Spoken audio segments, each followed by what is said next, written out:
Welcome to Barnyard Language, honest talk about running farms and raising families. We are Katie and Arlene, an Iowa sheep farmer and an Ontario dairy farmer, with 6 kids, 2 husbands, and a whole lot of chaos between us. While this is a podcast for farm families, sometimes our content isn't for the whole family.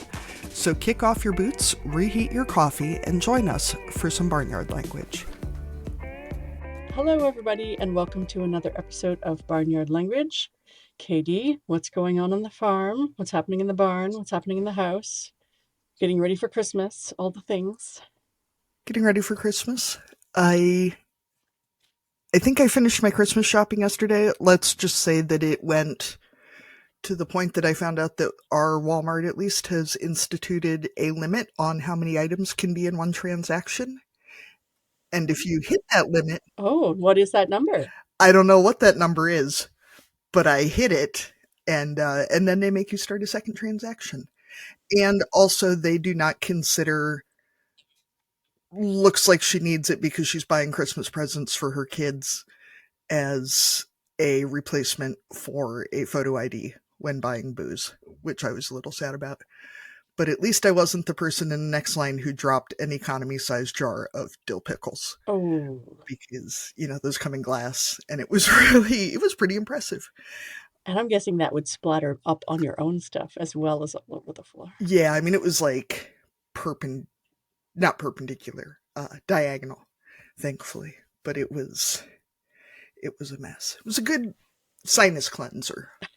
Yeah, that's right. Yeah, turns out there's not really a good way to clean up pickles either. Other than that, things are good. The kids are in their last week of school before Christmas break, which is apparently a dress-up week. Yeah, same. I hope I didn't hallucinate that they were supposed to wear jammies to school today, because they're in their jammies. They're clean jammies. They put them on to go to school, but hopefully I didn't somehow just totally imagine this thing. Yeah, I'm sure that every parent is probably on the same page with this one. We could even save it for cussing and discussing, but the last thing I need the week before Christmas is more things to remember. And our school has a dress-up day every day. Now, the good thing at this stage of life is that my 5th grader does not care.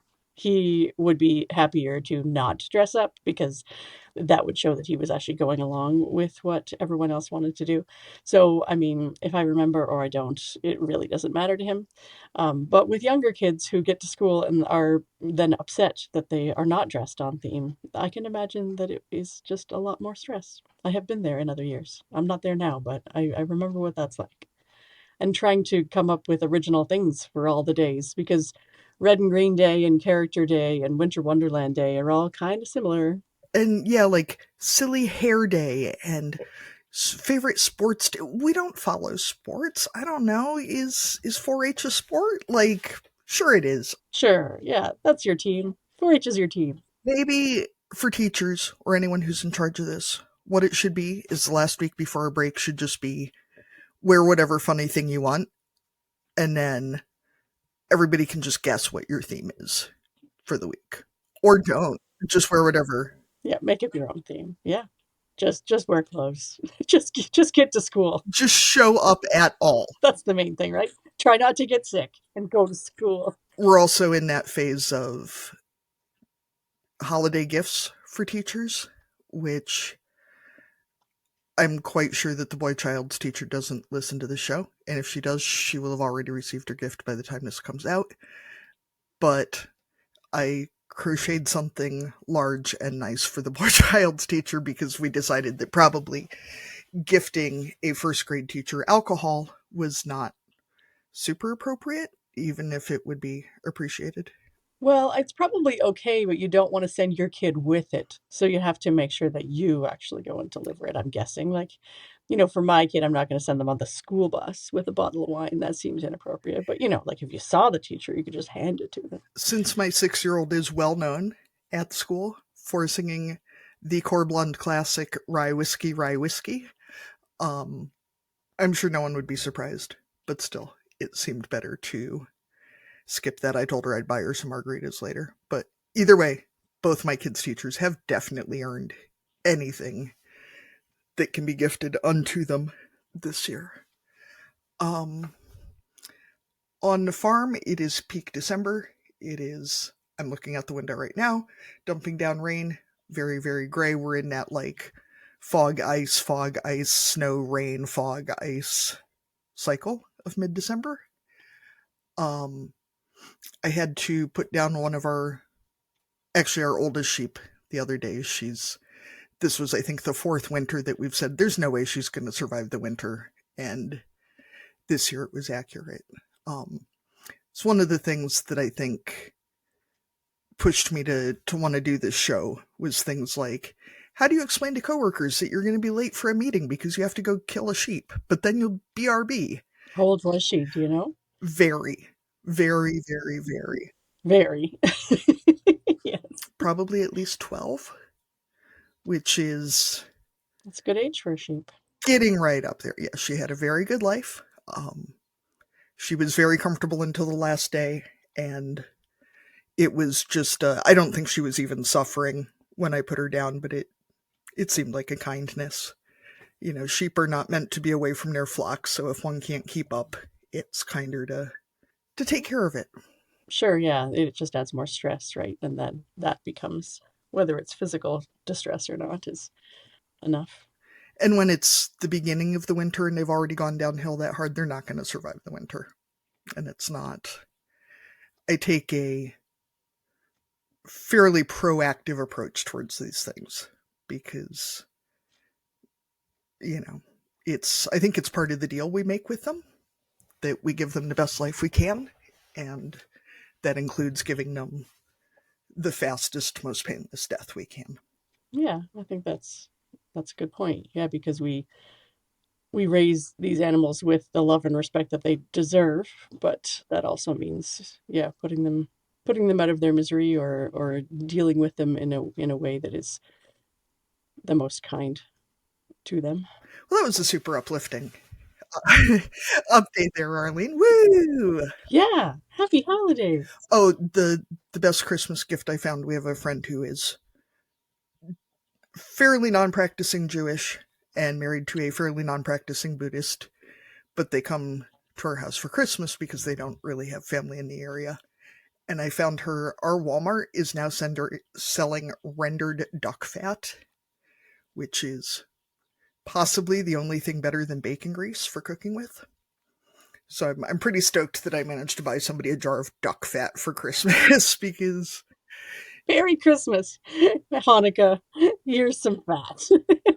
I feel like if you're buying a Christmas gift for a family that is Jewish and Buddhist, then you can do things like gifting them with duck fat. I feel okay about it. It checks out. Um, how are things at your place, Arlene? Well, the house is a little bit more full. My oldest got back from university, so she is back in the house and enjoying being back in her own room and in her own bed. I think she slept for about 16 hours the first night she was back. We had our first Christmas gathering on the weekend. My husband's sister and her husband and family are going to be away this year for Christmas. So we ended up having our celebration with them this past weekend. So it's kind of nice. We're going to have Christmas spread out from the 14th to the 29th are kind of our two main gatherings. And then the actual week of Christmas itself, it's going to be pretty quiet. But that's okay because there's usually less help on the farm over the holidays, so that means there's time for more chores and maybe some naps. We'll probably go over to my in-laws on Christmas Day itself, but that was kind of our bigger family gathering, and it was at my house. I'm going to post some pictures after this comes out. We have a dining room in our home that no longer functions. You don't have a dining room, Arlene. You have a space that other people might utilize. Yes, the space formerly known as a dining room is Lego Zone. And so, I don't know, maybe 5 or 6 years ago, I hosted Christmas. And at that time, I moved the Lego and we actually used the dining room for its original function. And I don't think my children ever forgave me. So this year, we decided to move things around in the kitchen to make more space in our kitchen where we eat all of our meals anyway. But I mean, I don't really know who uses. I guess if you don't have a kitchen table, then maybe use a dining room. But anyway, we don't need a dining room most of the time. So Lego Zone is fine, but we had to be flexible with our seating arrangements, and I managed to fit all 14 of us into our kitchen around a giant table our kitchen table plus a folding table, which weren't quite at the right height, but anyway, it all worked out. We all fit, except my brother-in-law, who was still running in the combine because they're trying to get their combining done before they go on their holiday. So they have a market garden and grow cash crops, so they don't have any livestock. So going away at Christmas isn't too much of a problem, but they kind of expected they would have been done combining before now. But things don't always work out that way, especially when you don't own your own equipment. So you got to do it when the people show up. So he missed Christmas dinner, but we sent one home for him. Having seen your Lego display, I can fully support not moving it, especially for one meal. Like, maybe if it was going to be like a week that you needed the room, it would be worth. Yeah, and I don't know where we would put it all anyway. So yeah, it's not worth it. It is quite a wingdinger. We have discussed, mostly jokingly, moving all three boys into one bedroom and turning the other bedroom into just Lego, but I don't think they're quite at the point where they all want to share the same room. The youngest would be thrilled because one of the things he looks forward to most at Christmas time is being able to have a sleepover in his older brother's room, but I don't think the older brothers would be as excited if he was there every night. I know I got the sense when I visited last year that was kind of the highlight of my visit for your children, was your one child getting to enjoy staying with his brothers. Yes, exactly. Really, I mean, they're like teenage and pre-teenage boys, so it's kind of hard to tell. But yes, yeah, he's pretty thrilled if he gets to have extra sleepovers in his brother's room because they don't offer definitely they don't agree very often when he asks. So that's one of his things. And what else? Do you have special Christmas snacks that come out at the holidays? One of our Christmas traditions is we go to church on Christmas Eve, and Christmas Eve supper is always an appetizer meal. So just basically all this stuff that's like lots of salt and lots of cheese in frozen boxes, cook everything at 400 degrees, right? And throw it on the table. So I've started buying some appetizers for that, and that's definitely a highlight. Snack wise, not really. I do like a box or a tin of Quality Street every now and then. But yeah, do you have specific Christmas treats? Not really. We're still sort of in that space of defining new Christmas traditions for our family, and a lot of it is that I'm such a sensory person that, like, I tried to make, my grandma's Christmas cookies. I have a recipe. I'm a decently good baker. They're not the same. And I'm sure, A, that there were substitutions that she never wrote down, and B, that so much of it was she kept them in one of those huge square Tupperwares in the hall closet, and you'd have to kind of like sneak in there in the dark and like slither your hand in without opening the container all the way and, like, stealth a cookie out. And I think that's most of why they're not the same.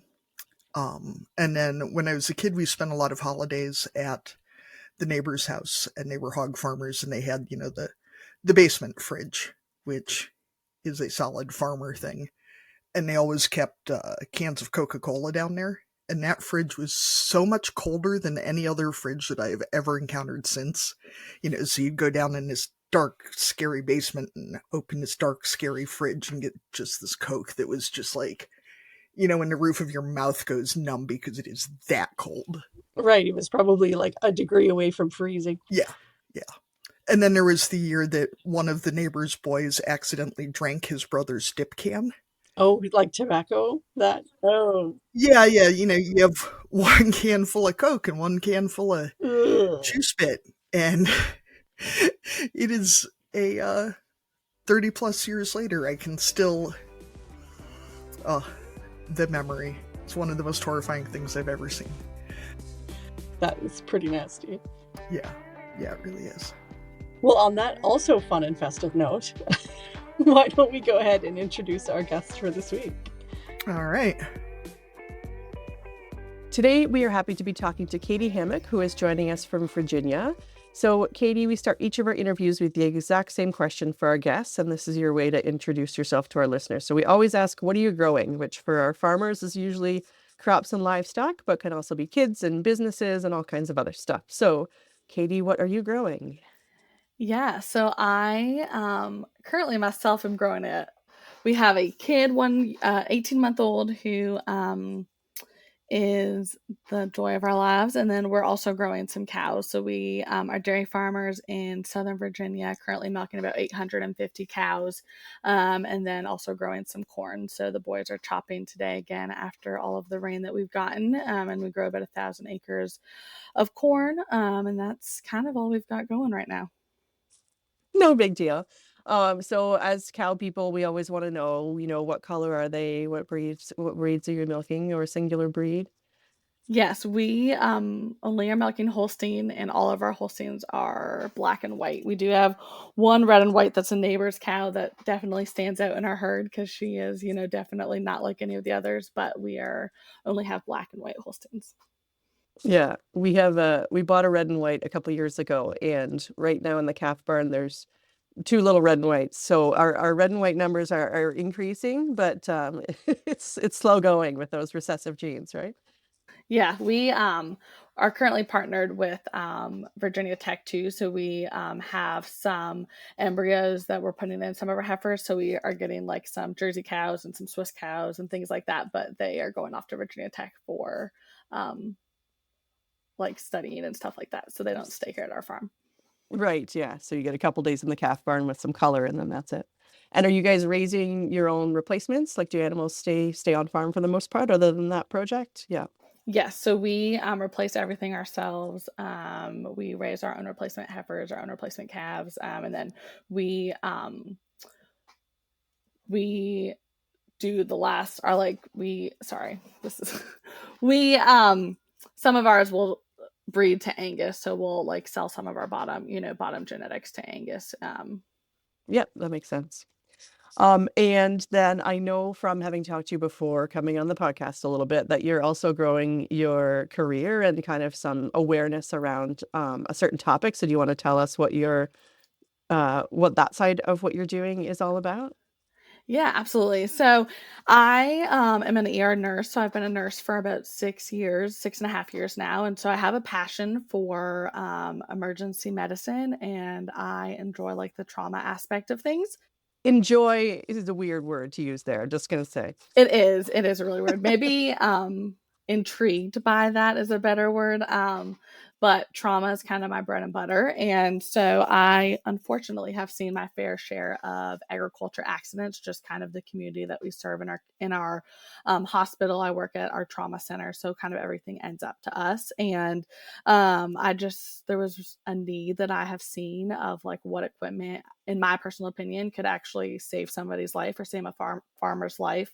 When we were building our new parlor that we just started at the beginning of the year, I was talking to my husband about getting a first aid kit to put in the new office, and we couldn't find one that I felt like had everything that was like for reasonably priced, and everything that was there was either like really expensive or felt like I didn't have the equipment that I felt like would help. So I've kind of started to put together just like a list of items that I feel like are truly beneficial to have. And I've kind of started speaking locally about that and just kind of sharing my knowledge with people to hopefully nobody ever needs it, but in that worst case scenario, helping people be a little bit more prepared. That makes a lot of sense. It does feel like there are some of those first aid kits that are like just a few band-aids and some, basically some wipes. And it's like, well, I mean, sure, that'll help if your, kid cuts their finger, but yeah, is that actually a first aid kit? And then I'm sure on the other end, they're so high tech and expensive that no one is probably ever going to actually purchase one, right? Yeah, that was like kind of what I found was like they either were like super minimal, or they were like really, really expensive, and still were kind of missing a couple key items that I felt like were really important. So, Katie, can you tell me, as an Iowan, I don't think of Virginia as being a real ag centric place. Are you the only farm in Virginia, or are there more of you? I'm picturing it just being you guys and that you're actually like in the middle of a city. Yeah, so we're actually there's several farms kind of in our county. We live in Southern Virginia, which is a pretty egg heavy area. We are a pretty large dairy county, so there's actually several other mid-sized to large dairy farms just within a couple miles of us. And then on top of that, we have some tobacco farmers in this area, some beef farmers, some chicken farms kind of in the middle of the state. Northern Virginia is definitely a little bit less egg heavy, but I feel like the more south you get, kind of the more variety of egg that you get. All right, and what is your ag background then? Yeah, so I did not grow up on a farm initially. I actually grew up outside of Ottawa, Ontario, in Canada. I had some family that dairy farmed in northern Pennsylvania. So I grew up kind of going to their farm on weekends and holidays. And that was really where my interest for the dairy industry and interest for agriculture began. My friends always joked that I was going to marry a dairy farmer, but, never thought that would actually happen. But I came to the US to go to school, to go to nursing school, and had full intentions of moving back home at some point. And then, as so many people say, then I met a farmer, and here we are. Yes, those pesky dairy farmers will get you. Yeah, so Katie and I have discovered that we actually grew up not all that far away from each other. So you seem to have acquired an accent, though, I think, since moving. I know it's so funny when you were telling me where you grew up. I was like, I know exactly where that is. But yes, my husband's family has like a very strong Southern accent, and I feel like I've started to merge the Canadian and Virginia accent together a little bit. Yes, I'm sure to them you still sound Canadian, but probably to those of us here, you sound like you're not from here anymore. So like you said, you're an ER nurse, so I'm sure that it varies regionally depending on the type of farm and what people are doing, or the types of accidents that can happen. But what are some of the most common farm-based accidents that you see or that you feel people need to be aware of? Yeah, I think it definitely varies. I'm sure what I see in my hospital is probably very different than what somebody like out west on some of those really large row crop farms or kind of those hospitals see. But for me, a lot of what I see are tractor injuries. I've seen a lot of tractor rollover, tractor like injuries. I've seen a lot of cuts and lacerations. So chainsaws to the leg, chainsaws to the arm, chainsaws to the belly is kind of what's come to mind. Unfortunately, I've seen amputations. So arms, legs, whether that's somebody's leg gets caught in a bush hog, somebody's hand gets caught in a PTO shaft. A lot of kind of what I see is kind of what we refer to as like hemorrhagic trauma or like bleeding trauma. And so that's kind of what I focus on in my kit is just like, or kind of my items is just like what to do in that case scenario, just because that's typically what I see, especially see that is something that potentially we could do something before they arrive to the hospital. I feel like we're kind of starting to end our trauma season and get into sick season in the hospital. So we kind of call trauma season and sick season. So, but really we see a wide variety of kind of all sorts of traumas. We see chemicals. I've seen some pretty nasty burns from farming or ag related accidents. Unfortunately, most things I have seen at some point in my career. Yeah. So in a minute, we're going to get into kind of your farmer first aid kit, but I was wondering first about some of your maybe prevention tips, because I mean, obviously the goal is to not have to use the items in your well-equipped first aid kit. So thinking about some of the most common injuries you see, what are the things that people, I mean, I don't want to victim blame, but often someone has taken a shortcut maybe, or has done something that caused the accident, or it could have been prevented somehow. So what are some of your main prevention tips? Yeah, I think first and foremost, like I definitely see a lot of injuries that are people that have maybe not followed all of the guidelines, to a T, and have tried to take a short step somewhere. But I also will say that I definitely see a fair amount of injuries that like are truly just accidents. And I think that that is just important to kind of realize as well, that like, even if you're somebody who follows all of the guidelines and always turns off the tractor or turns off the PTO shaft or whatever, unfortunately, accidents are called accidents for a reason, and sometimes they still happen, and you might still end up, in the emergency department. But I think for prevention, wise, like some of the biggest stuff that I see is just like not turning off equipment. And I know that that is like such a pain, especially when you're in a rush and turning off equipment, like, and then having to restart it back up. But a lot of the injuries that I feel like are related to like PTO shafts that are still on, tractors that are still on, that have like gone over somebody or rolled over somebody, or that kind of thing. So I think that's like the biggest thing that comes in my mind for prevention. And then also just like being aware of what you're doing, and making somebody else aware of what you're doing and where you are. I feel like one of the other things I see a lot is people that were in a field somewhere and had an accident and didn't tell anybody that that's where they were. And so just like they end up laying on the ground for like 8 to 10 hours until they didn't come home for dinner that night, because nobody knew that that's where they were going or how long they were going to be gone. And I know like sometimes that's hard, especially, as a farmer husband who, might not always be the best communicator at telling me what they're doing or where they're going, but trying to just be like, hey, what time should I be worried if you aren't home? Or those kind of like simple conversations can really prevent somebody from like being, injured for long periods of time. Yeah, not necessarily in the when are you home for dinner or so you can take over and look after the kids kind of way. But yeah, that, at what point should I be sending out a search party when I don't know? Or, making sure that you know the name of the field where they say they're going. I know that's something that we did a little while ago was take a look at all those field names, because in theory I knew where the such and such farm was, because it's named after the person that they bought it from 25 years ago. But actually, making a list of the fields and where the entrances were and what they were actually called was important for us. I'm glad to hear that that's how you guys name fields in Canada too, because that's definitely how we name this. And one of the things I talk about is just like making sure you know the 911 address of all the fields, which is essentially kind of what you said, and just reiterating that, because in some of these traumas, like minutes like are really precious. And if somebody can't find you, that unfortunately can be the difference, between life and death sometimes. And so just knowing what your 911 addresses are and kind of what fields are and stuff like that is huge.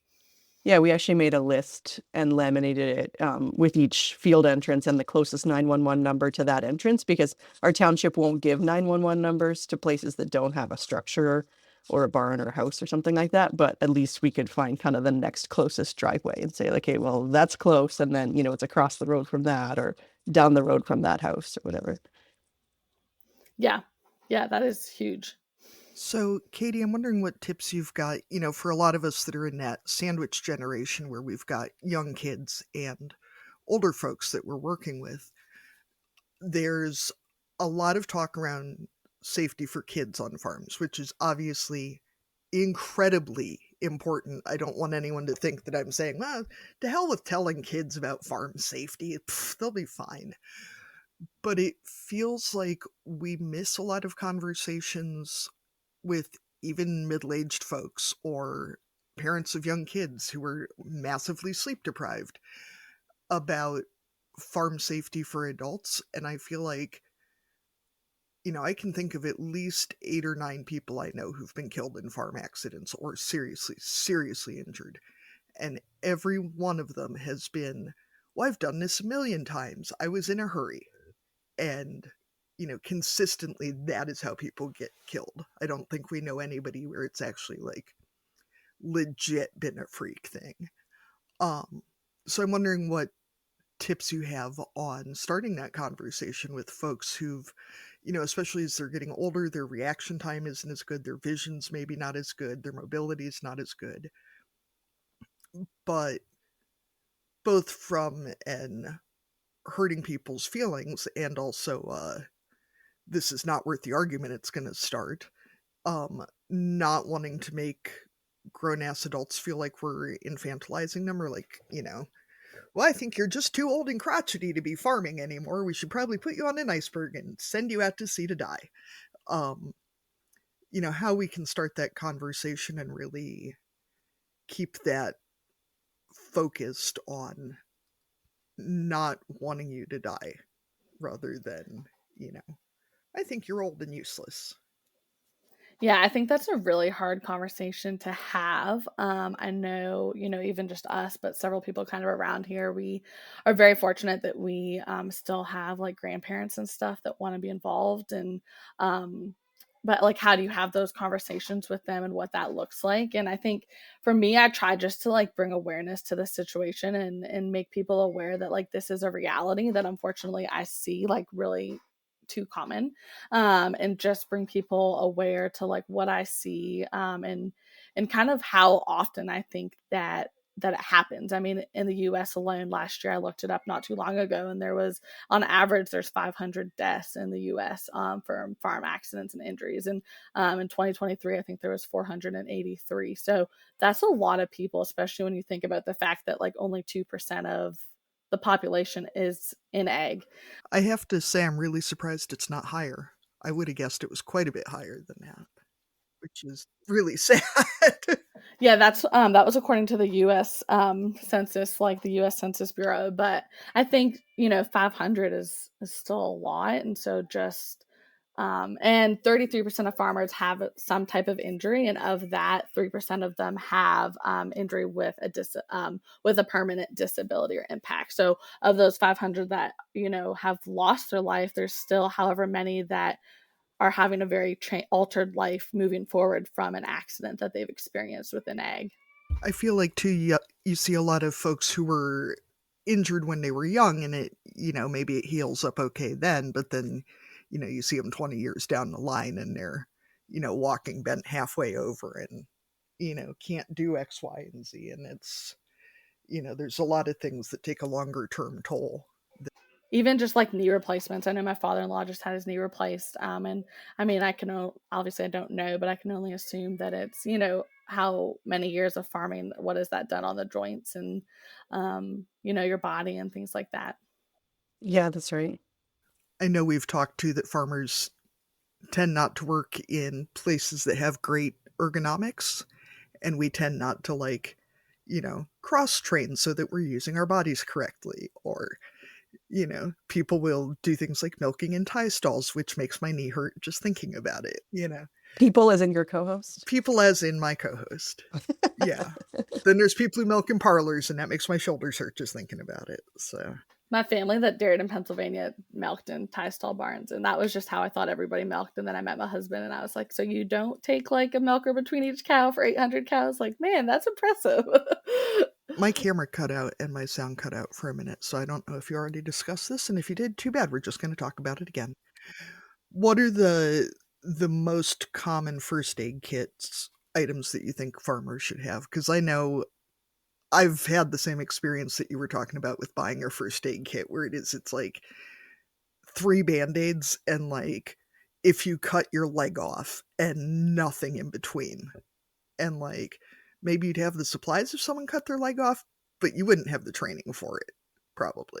Yeah, that was also my experience. And I like jokingly said to my husband that I've never seen a band-aid save somebody's life. And I mean, now that I have a toddler, it definitely saves a lot of lives, for my toddler's perspective. But yeah, do you want me to just go ahead and get into it then? Do it. Okay. Oh, wait, quick. Can we talk about both things you should have with you in an emergency kit and things that you should have perhaps on hand at home for less emergent emergencies, but still like, I know a lot of us live a ways from town, and it's really shitty to come home and realize that you're out of cortisone cream or something. It's just kind of like, oh, cool. Now we get to drive to town for this thing. Yeah, no, I get that. Yeah, we can certainly. I'll start with, I kind of have 5 items that I feel like, I always tell people this is like a really good place to kind of put in like where your main spot is at the farm. It's kind of like an emergency kit.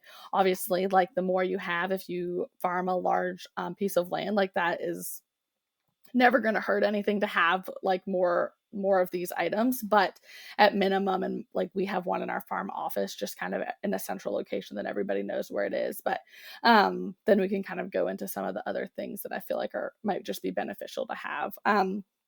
In my opinion, arguably the first and most important thing that you can have is a tourniquet. And so I know, Katie, you kind of said that like this is, some people might not know how to use it. but they are super easy to use. They're super user friendly, and they are very inexpensive. So a tourniquet essentially is something that's going to stop uncontrolled bleeding, or uncontrolled hemorrhaging is kind of the medical term we use on your limbs. So think arms, think legs, think that like PTO shaft that got your hand mangled, or a bush hog that ran over somebody's leg. Those are like things that I've seen, or really bad chainsaw accidents. And so a tourniquet is going to be something that essentially is going to cut off the circulation to that limb, and stop that bleeding. And the reason why I think that that's arguably the most important is because the majority of trauma deaths are due to hemorrhagic trauma or bleeding, uncontrolled bleeding traumas. Now, some of those like are going to be bleeding that happens inside of your body that like is nothing we can do about it. But some of that is external bleeding that a tourniquet can legitimately save somebody's life. And for us, it only takes 3 to 5 minutes to bleed out. So I know for us, like by the time EMS gets here, like if somebody has truly hit something major, it's going to have been 5 minutes by the time anybody just gets to us to help. So a tourniquet is essentially something that just ties really tight on your leg. So you place it above the injury, so between the injury and your heart, or kind of as high to the leg as possible, and you just tighten it really tight, ideally until the bleeding stops. So it's not something that's going to be comfortable. It's supposed to be uncomfortable if it's worked properly. But I think that this is the one thing that I have seen probably save the most lives from a nursing perspective. I just want to add, from looking at your Instagram, I watched you do a video with like an actual tourniquet the other day. And it's not just like have a rope that you can tie real tight, like a tourniquet it's going to have instructions on it. It's got, like, pull here, tighten here, like that kind of a, not just like throw a rope in your, in the office and that's going to be your tourniquet. If so, like to have one that's really going to secure well, and you don't have to like, obviously in an emergency where you're out in a field or something, the image of someone ripping the sleeve off their shirt and using it as a tourniquet, I mean, that's good, but an actual emergency tourniquet should be like an actual medical device. Yes, you can buy them on Amazon. They're literally like $6.99. The last time I looked, they were like super inexpensive. And the ones on Amazon are super easy to use. It's like a big rope that like goes through a loop, and then you just tighten it until you can no longer. Hopefully the bleeding stops essentially. But I do have a video on my Instagram page that kind of goes through that as well. And most tourniquets come with instructions. I have seen people get creative. Obviously, like if you're in somewhere that you don't have access to a tourniquet, like something is better than nothing. And I've seen people use like piece of cloth with a stick and turn it really tight. I've seen people use belts before, but obviously an actual tourniquet is going to kind of be your best bang for your buck and be the most ideal for that situation. Our goal as podcasters is to create a program that makes you feel less alone as a farming, ranching, or homesteading parent, but we can't do it alone. Supporting Barnyard Language on Patreon helps us cover production costs and ensures the future of the show, but you'll also gain access to exclusive perks and behind-the-scenes content. Your support enables us to continue bringing you the thought-provoking conversations and inspiring stories week after week. So if you find value in what we're doing and want to be part of the Barnyard community, head over to patreon.com/barnyardlanguage and choose a tier that suits you. The next item I have on my list, and this is one that's a little bit more pricey, but in my opinion is really kind of worth its weight in gold if you ever actually had to use it, and it's called Quick Clot. So essentially it's a type of gauze that has kaolin in it. Kaolin is just a clotting factor that's naturally found in your blood, and so Quick Clot helps clot your blood 3 to 5 times faster than it would if you didn't have this type of gauze on it. So kind of where I see that we would use this in a farm injury, or where I see it used the most is places that you can't always put a tourniquet on. So think head. So like, and I've had somebody ask, like, if you have a head injury, would you put a tourniquet on your neck? The answer is no. But think like heads, like there's a lot of arteries and veins. If you've ever cut your head, you know that those like suckers can bleed and bleed and bleed. Groin. So like accidental gunshot wounds. It's almost hunting season here. That's something that we see a lot. Is like accidental gunshot wounds to the groin that like you can't put a tourniquet on, but you want to press and maintain that Quick Clot gauze on. And essentially it's just going to, hopefully the goal is that that's just going to clot off the blood and stop that bleeding.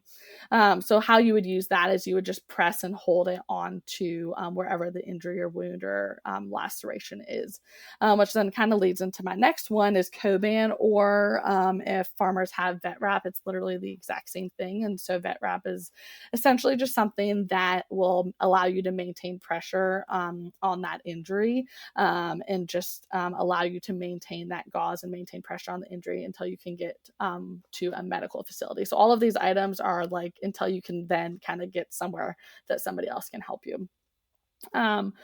The next item I have is one that is kind of random, but I actually didn't have in here until I saw it used in somebody came into our emergency room saying that they use this item, and that's a whistle.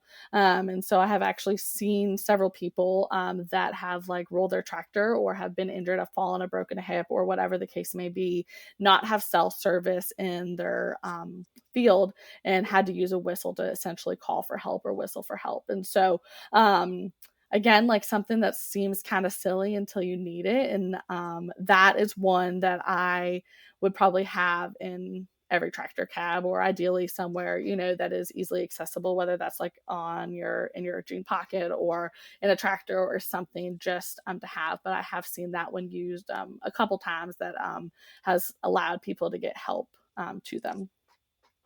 Then the last item that I have on here, kind of just as like an true emergency kit, is a CPR shield. And the reason I have that one on here is farmers are at an increased risk for cardiac events. And so I strongly encourage everybody to be CPR, if not certified, at least have gone through a class to be able to perform CPR. But one of the reasons I have this on here is because for every minute that CPR is not done on somebody who is like actively coding or having a cardiac event, the chance of survival decreases by 10%. So after 5 minutes, if somebody's is having an event and is coding for 5 minutes and CPR hasn't been done, that chance of survival for that person's now at 50%. And so again, where we live, like that's huge. If EMS isn't going to get there in 10 minutes, that chance of survival is really slim. And so a CPR shield essentially just allows us to perform rescue breaths on somebody that we're doing CPR to safely. If that ever happens, you can always call 911, and 911 will kind of walk you through how to do CPR. In my personal opinion, I think doing anything is better than nothing in that situation, and trying to kind of do your best. But that's kind of why I have that one in there. And that's kind of like my 5 main items that I have that I think all farms should have on their operations.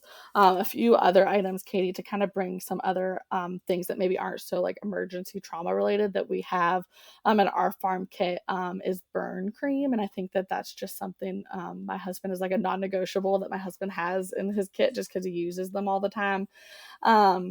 I have some just regular gauze pads as well, just if with a quick clot, like we have used it or for some reason, or for like less severe cuts or lacerations, just some regular gauze pads might be something helpful. I do have a pair of trauma shears or scissors, and that is kind of mostly used could be used for a variety of things, but in my mind, where my mind goes to that is just like to cut things off to be able to get to an injury. So cut clothes off, cut ratchet straps, cut whatever is needed to kind of be able to access somebody with an injury or a person with an injury. We have a lot of Band-Aids just because I feel like that's the item that like hopefully you use the most. And I think that's kind of, for the most part, kind of what we've got in our kit.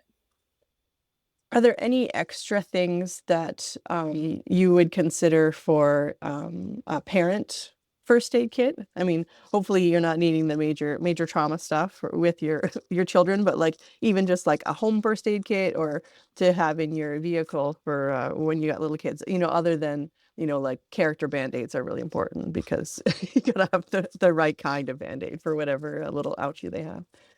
Yes, Band-Aids and ice packs are saving lives in this household these days. But yeah, I think it's honestly kind of just the same thing that comes to mind. I think, hopefully you don't need those trauma related things. But I think just like kind of Band-Aids, Coban, burn cream, maybe like some hydrocortisone cream, depending on how old your kid is.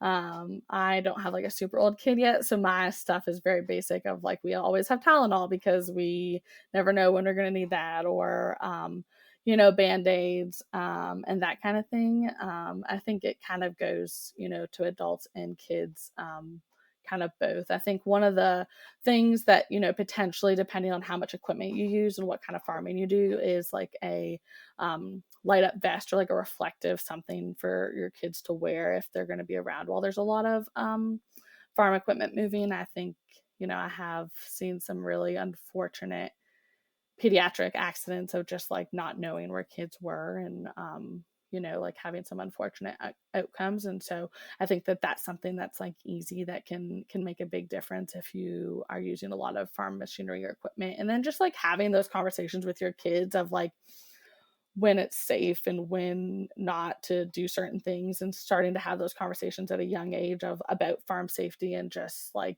how to use things, when to use things. And everybody, I think, has that conversation a little bit differently with their kids and what makes sense for your kid. But just, I think the earlier you start to have those conversations, the more aware that they are. Definitely.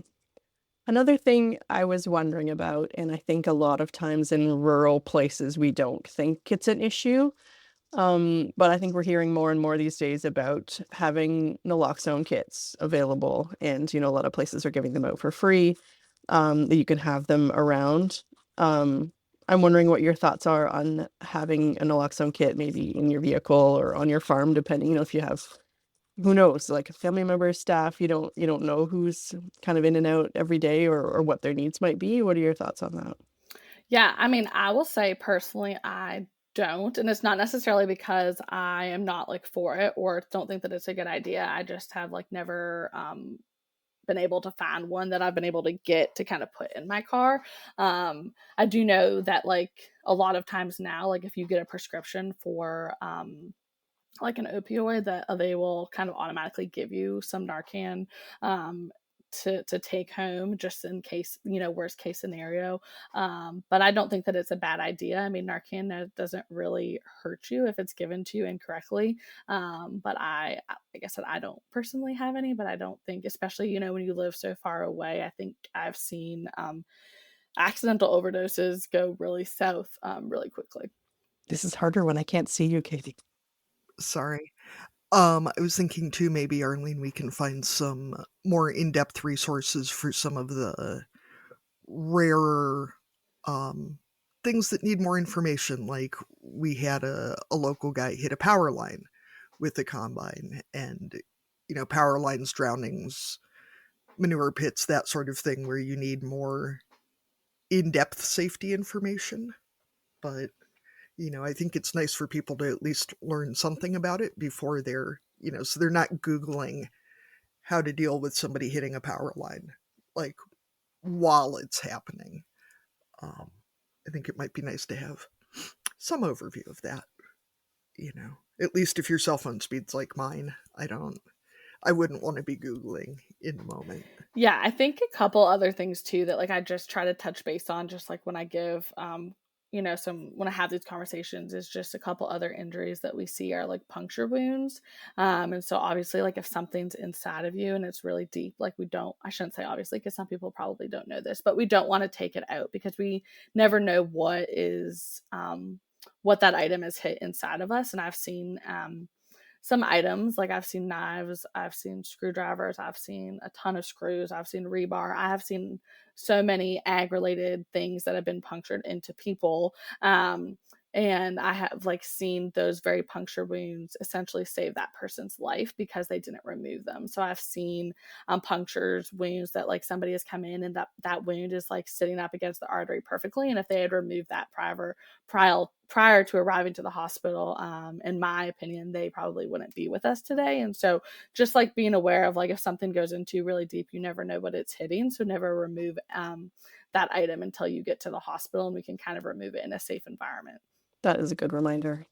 This feels like a good moment, too, to put in that plug for getting your damn tetanus shots. Just gonna say it. They're supposed to be good for 10 years. I know at our clinic, if you say it's been anything more than about 3 years, they'll give you another one. We give a lot of tetanus shots in the emergency department.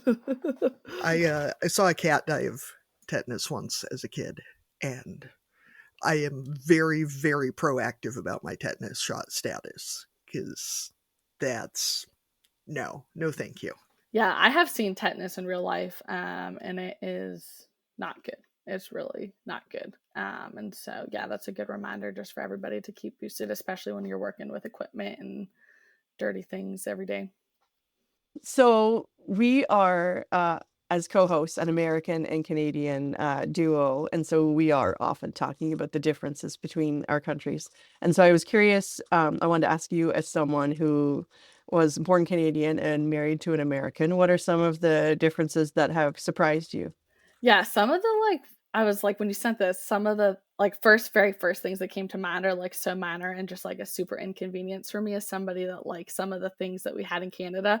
But some of the like candy and chips that we don't have in the US is just like things that I always stock up on when I come home. So ketchup chips, all dressed chips. Sometimes we can find them down here, but typically not this far south.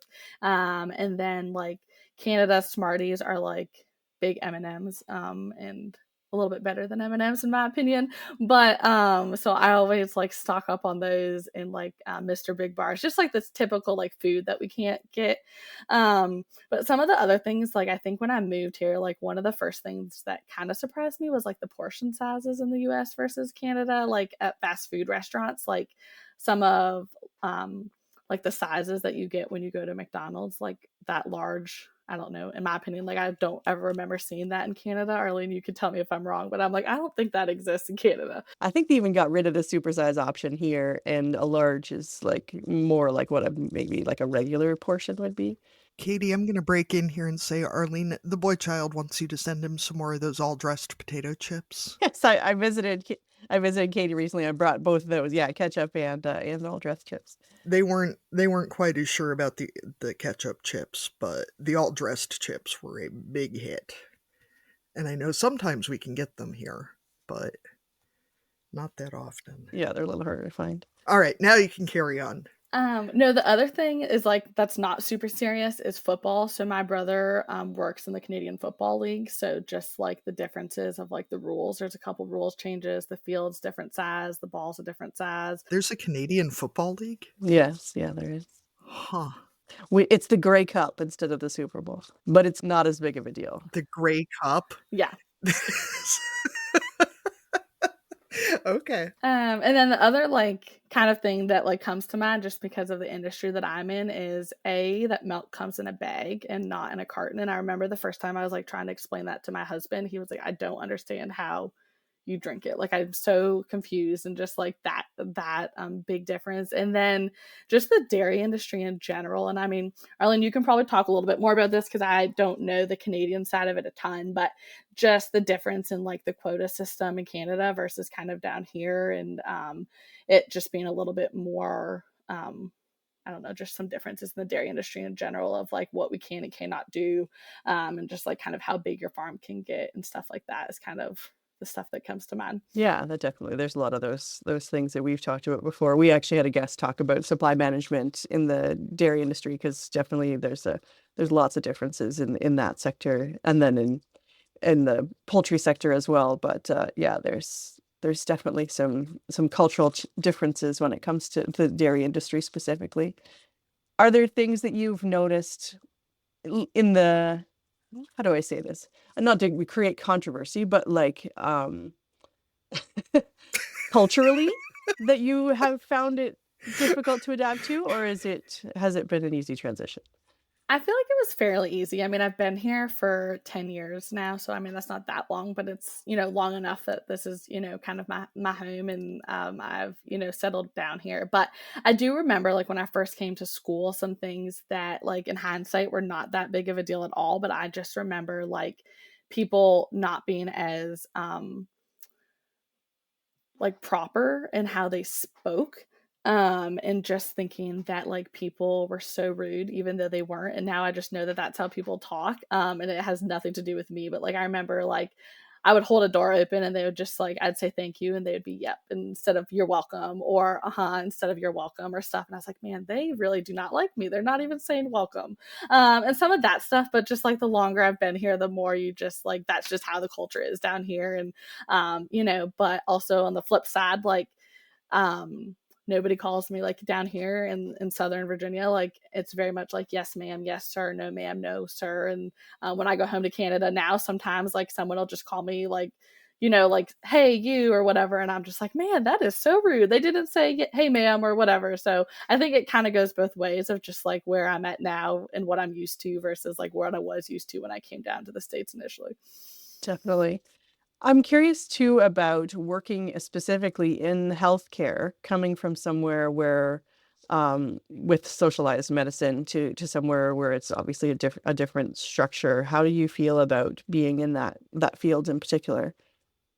Yeah, so I will say just like a little kind of caveat, I guess, to this, but I never worked in Canadian healthcare. So I grew up with that healthcare system, and obviously my parents and family still live there. So I know I'm very familiar with it, but I never worked and kind of saw the insides of it. I think I always tell people, like, I think in a perfect world, if you could merge both healthcare systems, it would be like ideal, because I think the Canadian healthcare system is really nice in the sense that like if there's a true, in this example, if there's a farm emergency that truly happens, you're going to go to the emergency department, you're going to get seen, and it doesn't matter whether you have health insurance or not. Like it's not going to make you broke. You're not going to lose everything because of a farm emergency. But on the flip side of that, like I also know people that have like had really some pretty serious illnesses and have waited in the emergency department for over 24 hours to even just be seen by a doctor in Canada, or who needed like cancer surgery and waited 6 to 8 months to have surgery. And so I think, like there's pros and cons to both, whereas down here, like, it kind of blew my mind initially, like when I had to start paying for my health insurance. But on the flip side of that, like our emergency department, like, yes, we have days that are crazy, but typically I feel like within an hour or two you're being seen by a doctor and we'll start getting things going, and sometimes you're still in the waiting room waiting, but we've like drawn blood and done all of the really everything that's going to needs to be done, and then like if you're injured, like typically you can have surgery like within a month or so, just because of the way the healthcare system's organized. I know a lot of people at home when I was growing up playing sports, like they would come to the US and pay to have like ortho surgeries out of pocket. So like if you tore your ACL, I know several girls who came down and like had ACL surgery in the States, and just paid out of pocket so that they didn't have to wait a year to have that surgery. And so, I don't know, that's kind of like my take on it for what it's not really worth, but just kind of, I think there's pros and cons to both. And if somehow we could find a way to merge them a little bit, I think you'd be sitting pretty. Yeah, there's definitely pros and cons to both ways, right? And we kind of all have gotten used to the way things are, and sometimes maybe we need to think about what an ideal system would look like rather than just tweaking the one that we have. But that's not really the way these giant systems change very easily, right? So I think we'll maybe transition into some of our more parenting-based topics. And you mentioned that your little guy is not all that old, so it's not that long ago for you. But we usually are asking our guests, especially women, because it feels like we have maybe a slightly bigger life change than our some of our male partners. What was your transition to motherhood like, and how has it changed life for you? Yeah, I love being a mom. It's probably like my favorite thing that I've, have been blessed enough to do. But I think the transition, I think, is hard. I think that was like one of the things that like I have told a couple other people that have had babies after me, is just like that first month is really challenging. And I think that that's something that's not always talked about that much, especially that first week. I remember being like, he's going to sleep and it's going to be great. And then like week night 3, and I was like, I am so sleep deprived and I'm just crying, and just normalizing that first couple weeks like is not always the most like beautiful thing that you thought it would be, at least for me, but I think it's just has put life into perspective of just like my life is like I am doing everything for him, and just like seeing life through his eyes really puts a whole different perspective on things. And just like the other day he got excited about like the bathtub water coming out of the faucet, and like that entertained him for 20 minutes. And it was like the most simple thing that I was like, man, like why can't I, have that perspective of like being just enjoying like having a tub, or just enjoying being outside and being able to be outside in the fresh air and things like that. And so I think it definitely has changed my perspective on things, and also just kind of realized like what's important in this stage of my life or this season, and kind of what maybe can go in the back burner right now. But yeah, I don't know. I love motherhood. I love being a mom. So for me, that's, has been nothing but a positive transition, but minus, that first couple of weeks, that's hard, but I would do it all over again to have another baby. I will say that it was definitely more than the first few weeks that were really hard for me, but it that yeah, everybody's transition is so different, right? And we all had different babies and had different lives before, and have to figure out what it looks like afterwards. I feel like it's really important, though, to hear that even if having kids is one of the best, happiest, most beautiful things that you've done, and it is still really hard. And that it's not like, Yeah, those two things aren't mutually exclusive, right? yeah, it's not like if you say it's really hard having a kid, that means that you hate your kid and hope they get abducted by aliens. That even if they're the best thing that's ever happened to you, it's still really hard. And even if it's still really hard, that doesn't mean they're not the best thing that's ever happened to you. Yeah, absolutely. Especially in those newborn days when nobody's sleeping and there's just a lot of crying and a lot of poop, and they don't smile. They're not. And both the baby and the parent are doing both. Yeah. Well, hopefully the parent's doing both, because Yeah, that's right. That's the goal. Yeah. yeah. That's on a big list of things I was much more prepared for with the second kid. Let's put it that way. We get fed this whole and you'll come home with a new baby and you'll just snuggle, and that baby will know how to breastfeed, and you'll be able to breastfeed, and everything will be super easy, and oh, it'll be so sweet. And then you come home with what's essentially a screaming, pooping lump of bread dough, and your entire body is going crazy, and everything is going crazy, and that's like the best case scenario. It's tough, and we need to. There's no point in lying to people, because if they have a kid, they're gonna find out. It seems kind of rude to lie to them. But at what point in the baby shower do we sit the person down? Be like, okay, do you want the truth? Well, and even then, you can't really prepare somebody for it. Feels like it ruins the vibe. No, that's true. That's the thing. Yeah, you can't really prepare anyone else, so you just have to, be ready to bring them a casserole and some Kleenex when they after they have the baby. So, what's a piece of farm-specific parenting advice that you would like to share? I think we kind of touched on this a little bit earlier, but just having conversations with kids early about farm safety, and just kind of boundaries of what's on your farm. And like I said, that looks different for everybody, and everybody's farm operations runs differently. And but just kind of having those boundaries and knowing like what that looks like, and having those conversations. I always tell people, like, my kid's still a little bit young, that one of us is right by his side because he's 18 months. So he's still trying to figure out how to walk and not run into things. But once he gets older, if my kid doesn't listen to me and doesn't know the word no, or doesn't understand that, that could be the difference of life or death in some of these farm situations. Now, hopefully he's never in that situation that is the difference. But I think, just sometimes I'll try and explain to people that don't live on a farm, and of if my kid, when he's 5 or 6 and wants to go to the farm with dad, if he can't listen or can't do things, then that can be a really big safety hazard. And so just having those conversations early of this is what our boundaries are on our farm. And again, that looks different for everybody, but what does that look like? And, just trying to let them understand the importance of it without, in whatever way you can do that, I think is my biggest piece of advice for parenting, is just having that conversation and kind of going from there. I wonder too if there aren't I know at least when I was in school, they'd show us, videos of crash test dummies and car accidents and things about putting on seatbelts. And I wonder if there's something similar available for farm equipment, because I feel like a lot of times, young kids, it feels like I say, no, don't go out there when daddy's running the feed mill. And what they hear is, mommy hates fun. And what mommy means is mommy doesn't want you to put your arm in the PTO, and I think it's hard to explain, especially to younger kids, what can happen, and I don't feel like I really want to figure out a way to put on a demonstration at home about these things.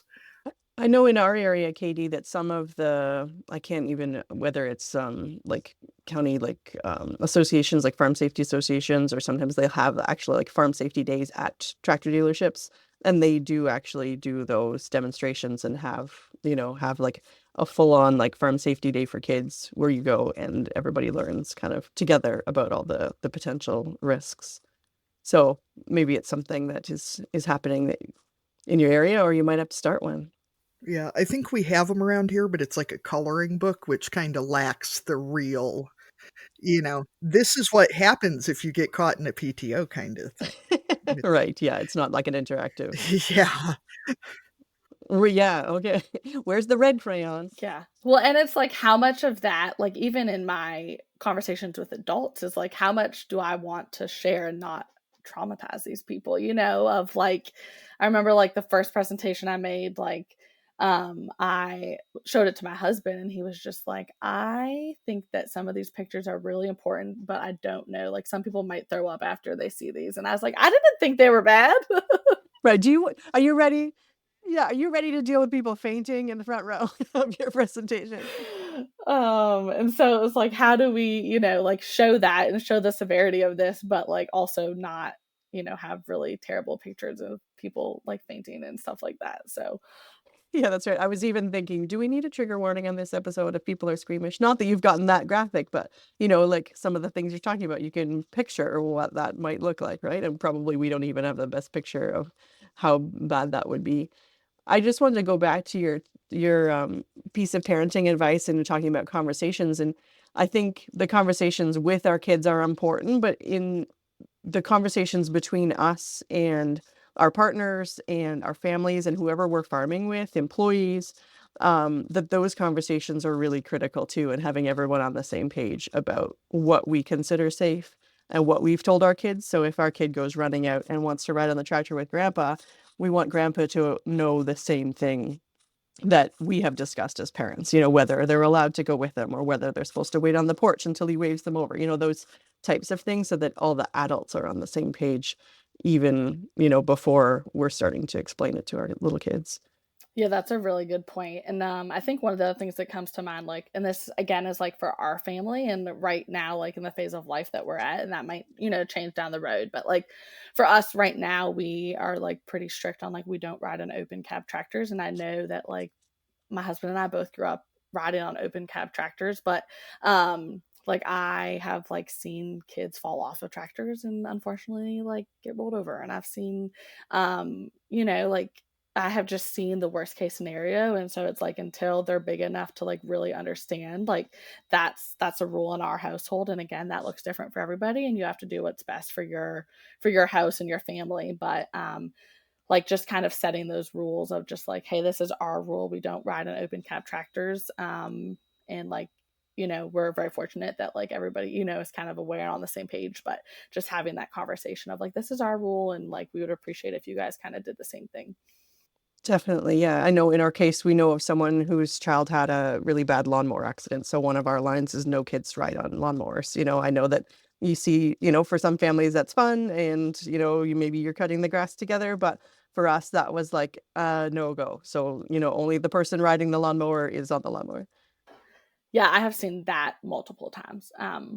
Multiple times that I've seen kids run over by lawnmowers or stuck on lawnmowers or whatever. So yeah, that's also a no-go for us here. Yeah, and it's too bad that often those rules come out of accidents, but we have to be aware of the risks, right? So if you whether you've had a personal exposure to that or not, yeah, to think about what are the potential risks. So yeah, maybe it's fun, but maybe you can ride on something else together. Yeah, exactly. So what is your favorite part of raising a little one on the farm? Gosh, I don't know. My son is just at such a fun age that all he wants to do is just be outside. And dad is like the coolest person ever, because he just wants to be at the farm all the time with his dad and his grandpa.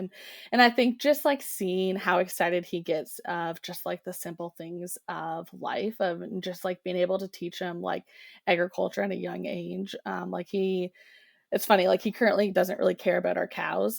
He's much more into like the trucks and tractors and equipment and that kind of thing. And I'm sure at some point down the line, like, that might change. But I think just being able to share this with him and share our love for the ag industry and our love for the dairy industry, while kind of just like letting him explore and letting him be outside. And, we always say like we are very fortunate that we have land that we can just like go outside and explore, and we can go for a walk, and we can just get outside and not be cooped up in the house and not, be stuck in front of a TV or whatever that looks like. But we're just like very fortunate that we can just kind of go, and getting to see him get excited, like when his grandpa's in the tractor driving by, and that kind of thing, I think is like my favorite part.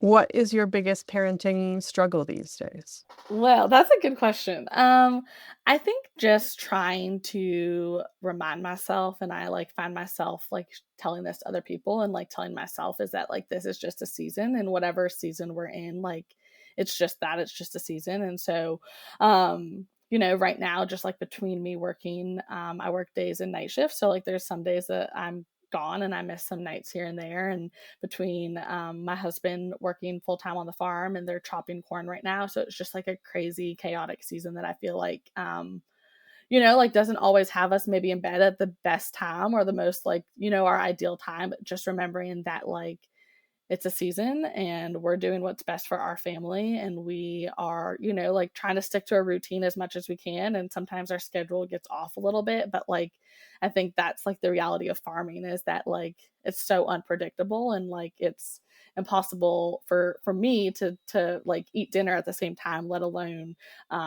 try and get my kid to sleep at the exact same time. And so just like prioritizing for us, we try to prioritize dinner together every night. And so just like being able to be a little bit flexible, but also know that it's just a season, and, winter's coming and it'll be a little bit slower, and, we'll kind of deal with it as it comes.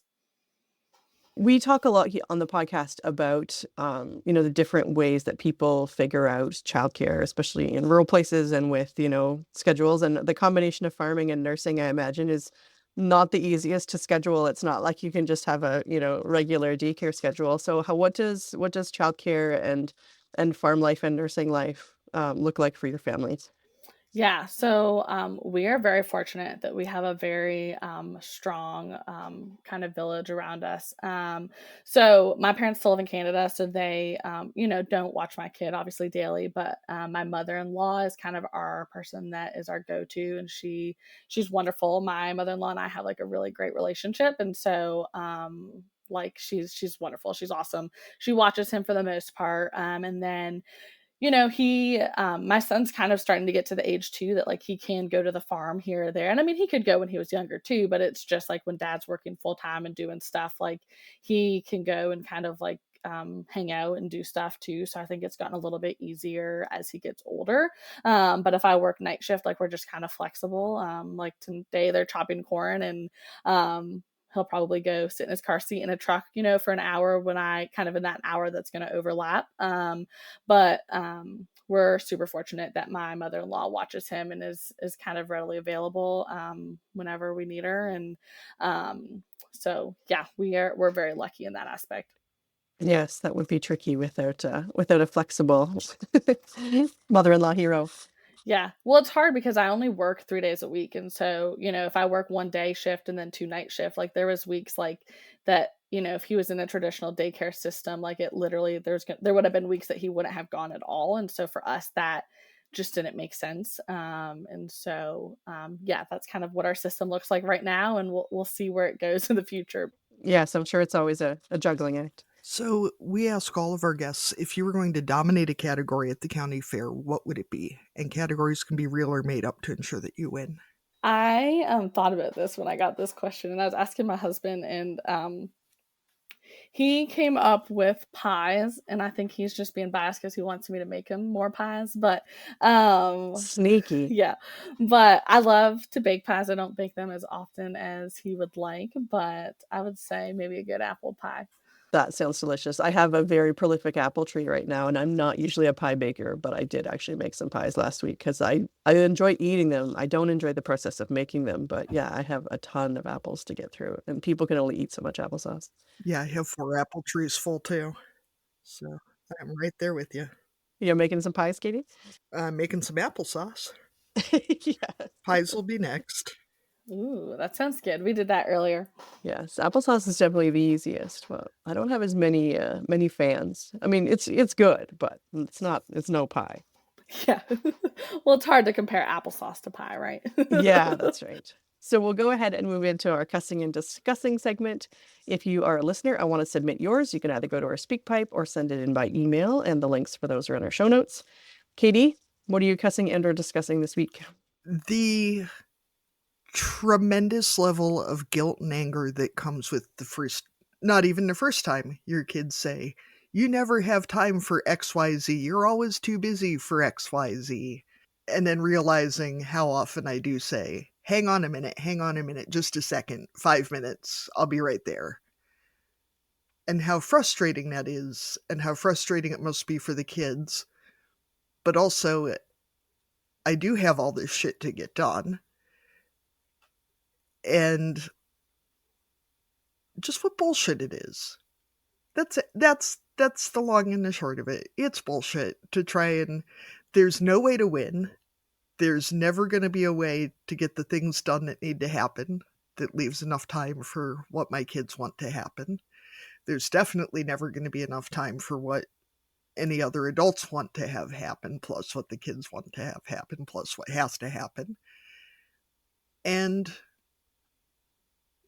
I wish that it was easier to at least give ourselves grace for the fact that it is not physically possible within the boundaries of time and space as we understand them to do everything for everyone.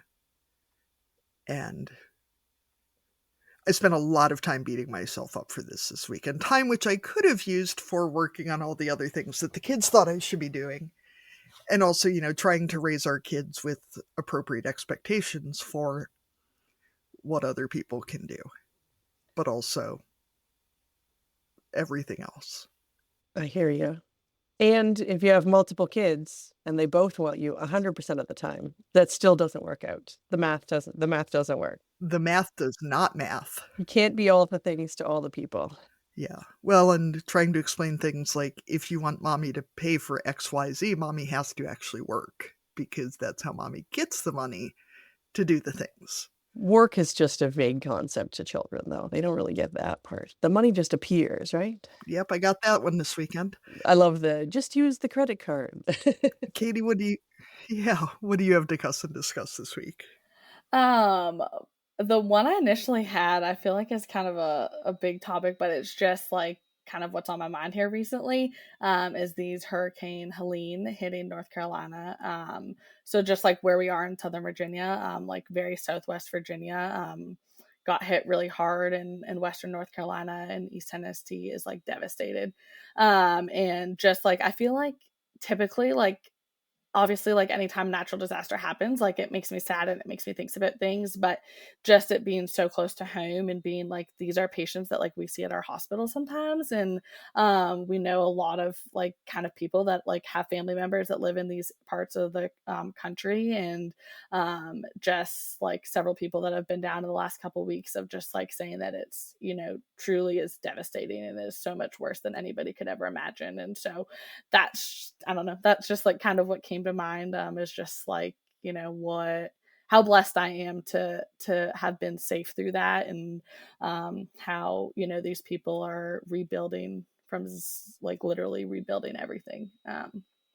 I find myself, especially after this type of thing, I can really focus on it a lot for, Like I found, especially now that there's more video footage, like where we used to just, watch the news maybe and catch clips, but now you can, people are sharing in their own personal accounts and on social media and stuff. And the thing that I have been thinking about too a lot is the farms, because that's the people that, we connect with all the time and who we, feel connected to, because we kind of feel like we understand their lives and how, not, it's absolutely devastating when people lose their homes, and that's obviously huge. But when you see some of the land that has been flooded, where people would have been growing things or grazing their animals, and the destruction that is going to just go on for generations, really. Like, there's property that will never be the same again. And you can build another house, but you can't get ground back, right? Like once it's covered in sand and debris and all of those things, it's not the same land anymore. And we know how important land is.